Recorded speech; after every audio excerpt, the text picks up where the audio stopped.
I don't think it will be another day, but it was a big day for me. It was a big day for sporting world. It was a big day actually for fitness community in the whole world to watch and see a human being making history. Eliud Kipchoge storms into the history books in Vienna. He needs no introduction to anyone who cares about athletics across the globe. He is widely regarded as the world's greatest marathon runner of all time. He is the 2016 and 2020 Olympic marathon champion and the world's current marathon record holder in 2 hours and 1 minute set at the Berlin Marathon. Kenya's Eliud Kipchoge has run 4 of the 6 fastest marathons in the history, and today we tell you the secret behind his success. Hello and welcome to Globe Traction. My name is Pasil Telewa.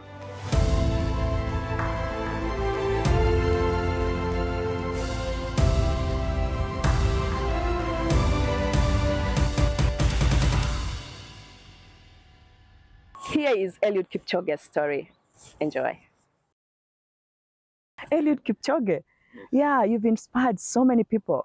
Thank you. Yeah, growing up, tell me, what was your childhood like? It was normal, so it's just growing up in a rural area and as a normal kid and nothing much. Nothing much. Yeah. Tell me about school. You had schoolmates. Tell me about your siblings. I have 3 siblings. Are they in the same sport? No, none of them is actually. Really? What do they do? Where are they? There are two women, 1 man. Your parents? I have 1 parent. Mommy, daddy?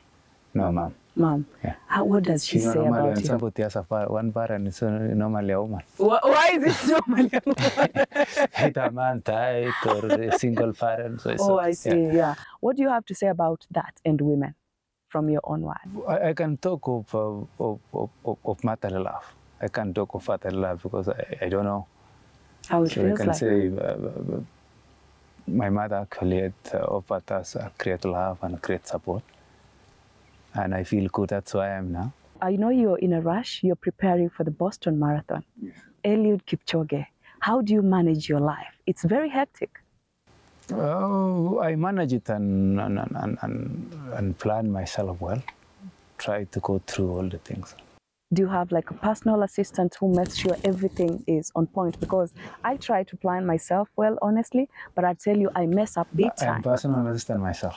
You are? Yes. You don't have anybody else helping you around? Be honest. That's a story for another day. Let's do it today, very briefly. I don't have a personal assistant. A driver?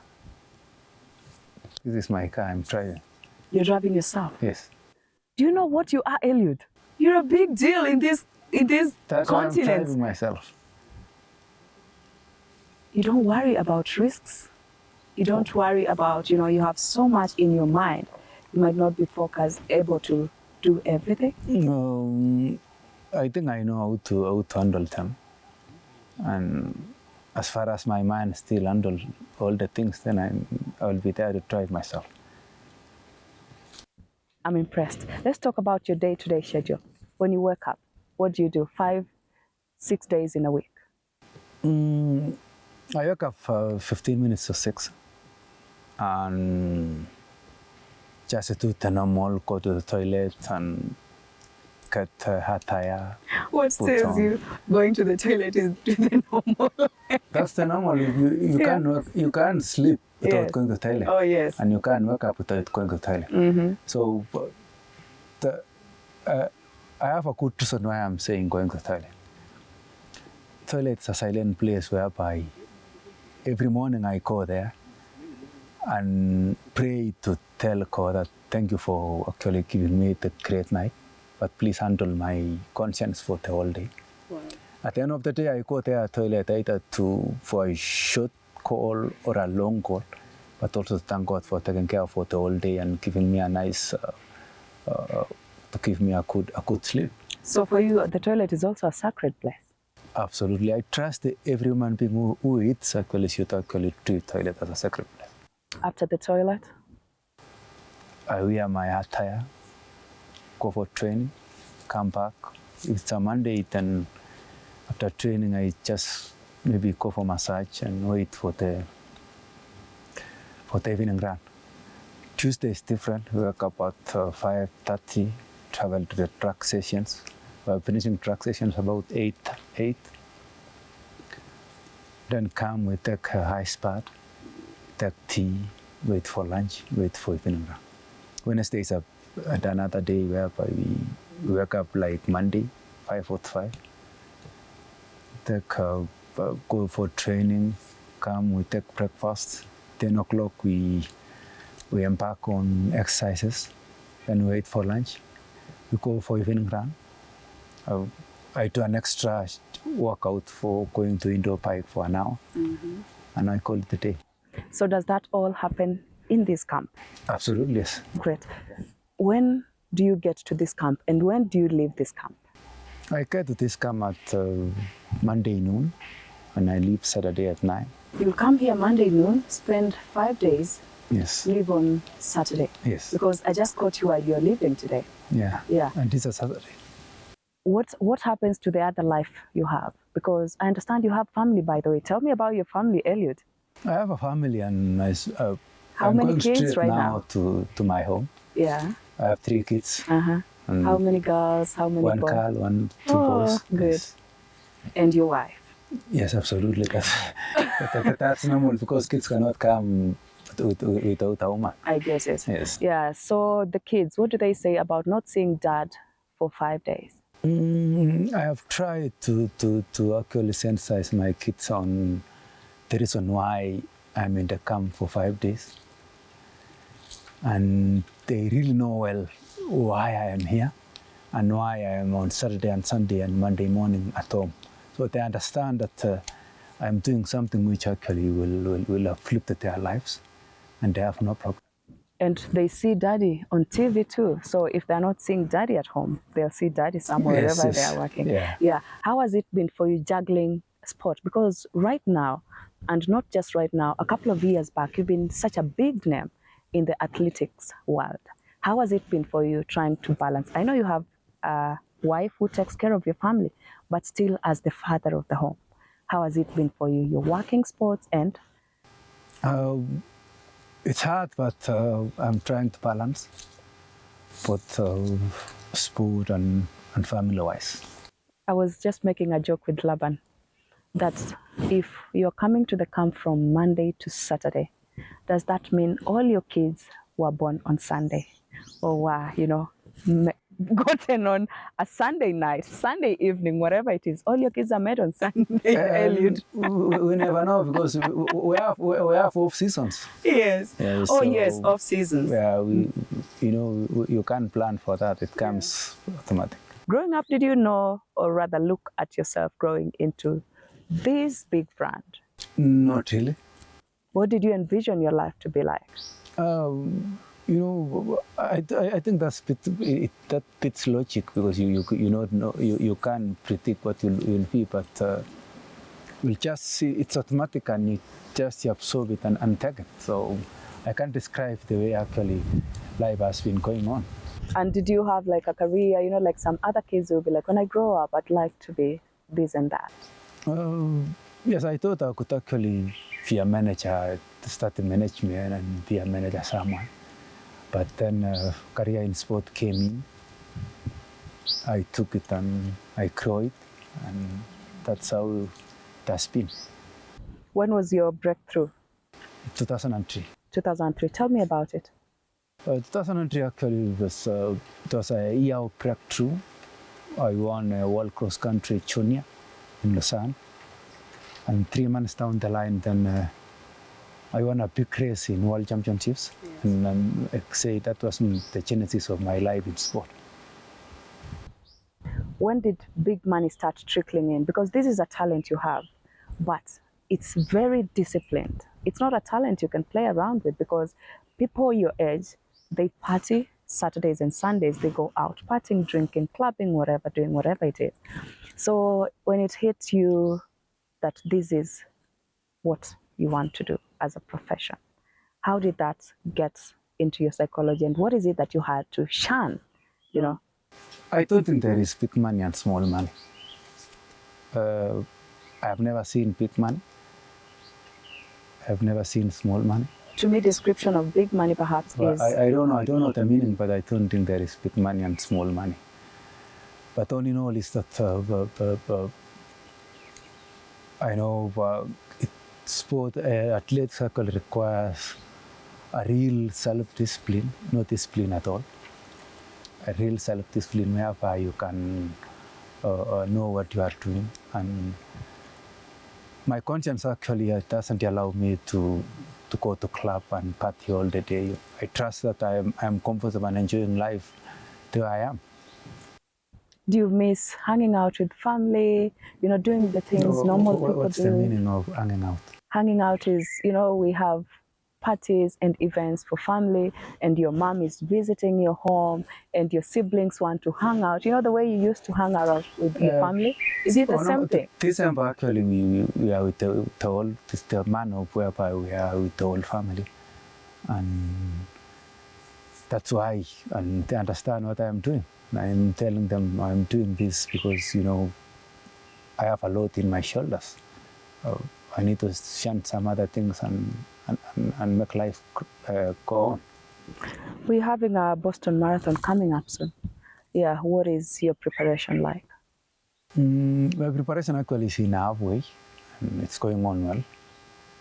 I trust it's going on in a smooth way. And when we talk about a marathon coming up, and we have 365 days in a year, how many are you likely to take part in a year? In terms of marathons? Yeah, in terms of marathons. Only 2 marathons a year. Only 2? I thought. Yeah, only 2. I trust that if you want to run in a high class, if you want to run in a faster race, then if you run more than 2, then you don't have time to prepare well to run a good race. But if you want to be average in marathon, then you can run more. It's upon you. It's a decision. It's a choice. It's not a decision. Oh, I see. Wow, you either become average, yeah, or above average, or excellent, or below average. And talking about above average and excellent, I think excellent is what you are, because you set up your own stuff and you're competing in your own race and you're winning. Tell me about the in-years, because I never got time to listen to that from your own mouth. Tell me about it, and how did you even think about that? How did it come about? In-years actually it was a youth project actually. It came from the people who love the sport, from the people who actually love and want to see other human beings making history. And it came in that the in-years post that Jim Ratcliffe actually thought one day that it has been long since 1954 that human beings has been making history. Can we make history in marathon? And then the approach of our agency that's Global Sports in Netherlands, and I was actually spotted to actually champion the project. I say yes, and I thank them actually for giving me a chance to just make history and push the boundaries to show people that what you are saying and actually putting your mind can work. So it was a big day that I don't think it will be another day, but it was a big day for me. It was a big day for sporting world. It was a big day actually for fitness community in the whole world to watch and see a human being making history. When the whole world is watching you, all eyes were on Eliud Kipchoge. This is a Kenyan guy from a Kenyan village, raised by now who is a single parent, because you told me your dad is no longer there. Yeah. How does that make you inside feel? How do you feel? Yeah, I really felt good and show people that it doesn't mean when you are actually disadvantaged somewhere, then you can make it be an advantage somewhere. So I felt good, and I think I made my mom proud actually to know that she has been taking care of me, and that was the result. So when you prepare to travel for those big marathons, do you have any specifics that you put in place? Perhaps I'd like to go with my wife, perhaps I'd like to go with my son, my daughter, or whatever. Uh, my marathons are hectic. My marathon is not like going for an holiday. It's every marathon I'm going is a real marathon whereby I need to run a fast race. I need to run a world record or something else. So it will be, there will be a time whereby I will be going with all my family to enjoy what's going on in other world apart from Kenya. But normally I'm going with my coach and physiotherapists and the manager. This is to show that this is a real serious thing. It's not an holiday at all. Yeah. So when the marathon is happening, let's say on 10th of that specific month, how many days in advance do you go? And what do you do prior to your marathon? I travel a week prior to the marathon, just jogging, going on to the press and actually visiting the sponsors, because without the sponsors then I could not be there. How has it been for you? Because you land at the airport.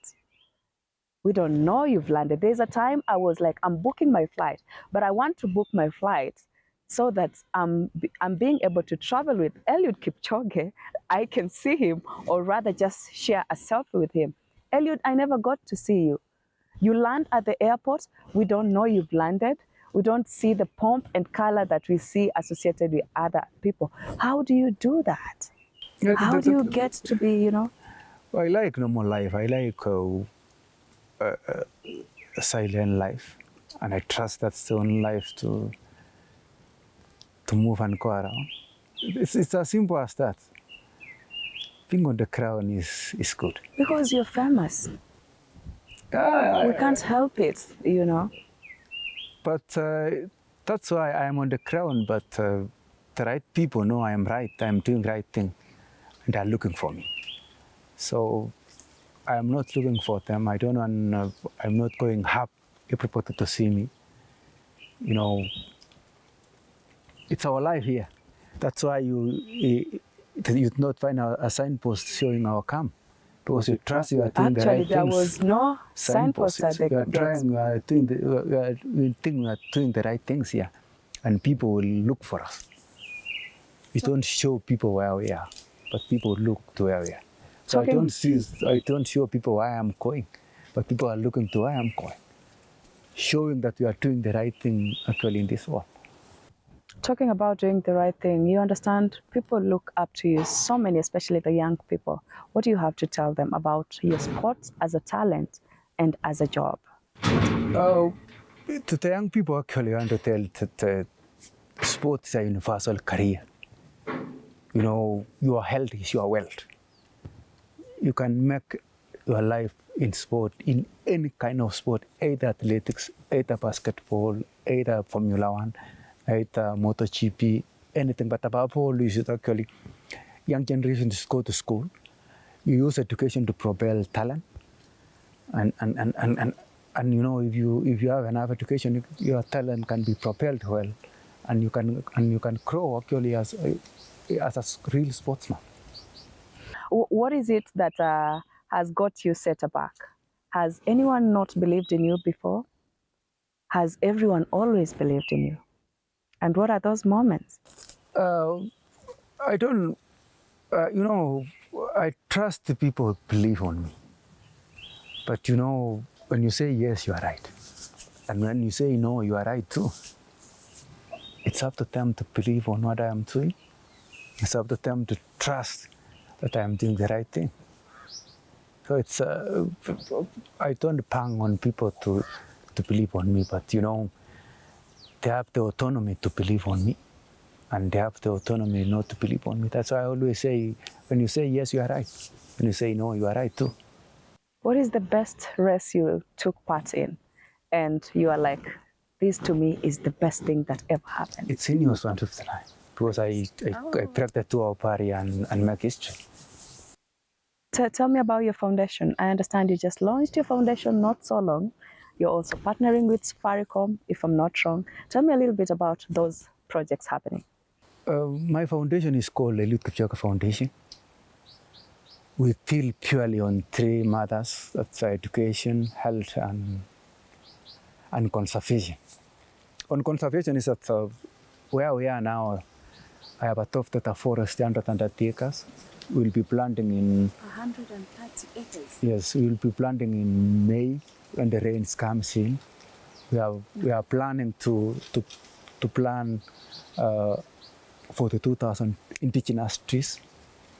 On education is that we deal on libraries. I've already built one library in my home area. We trust, actually, we believe, and personally I believe that in future I want to build a library in every county, if not all constituencies in this country. On conservation, I trust I really need to adopt a forest in every county to make our country clean. So we have a lot of plans, but we are taking baby steps.